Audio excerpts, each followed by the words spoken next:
yogis. Today we'll work on beginner modifications for headstand. So beginners need to be very careful with headstand. First of all, it definitely is something that a lot of beginners want to get right off the bat because it is pretty neat to be able to do a headstand. However, it could put a lot of pressure on the spine. So we need to make sure that the muscles along the spine are strong enough, as well as the spine being strong enough to support your body weight in headstand. So make sure to do plenty of poses and practice for a few months. Get nice and strong before you even attempt headstand.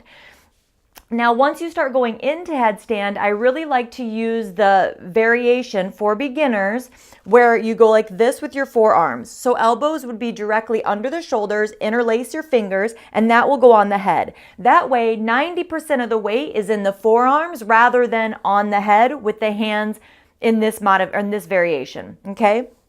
So how you'll do it is you've got a wall right here, hopefully not a fireplace with sharp, jagged edges, but come to a wall, place your feet up on the wall, come down onto your elbows, interlace the fingers, make sure that the elbows stay under the shoulders. Now what tends to happen here is we can drop down. So lift up out of the shoulders, kind of wrapping the shoulders, push into the elbows.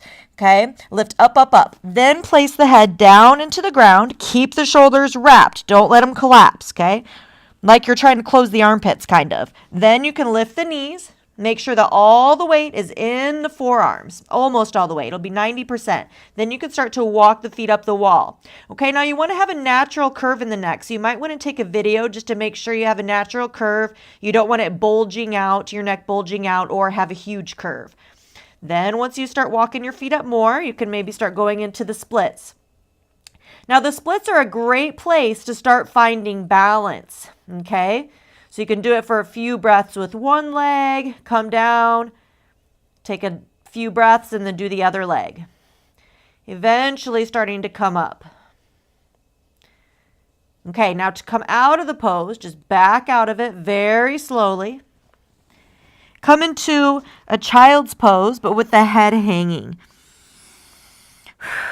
Just relaxing the neck, letting the blood kind of rebalance in the body, come out of the head a little bit. And then very slowly start to come up. So what happens in a headstand is we start to get banana back. So in order for newer people to find balance, they kind of go like this, right? Whoa, go this way, this way, this way to help you find balance.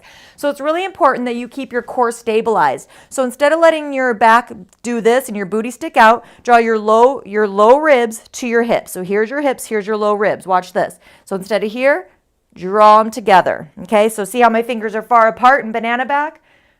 Draw them towards each other and they're closer, okay? So that's really what you want to focus on. Some poses you can do to help you get there, help you to get that strength. Half boat, navel to spine. Forearm plank. Make sure no booty sticking out, navel to spine.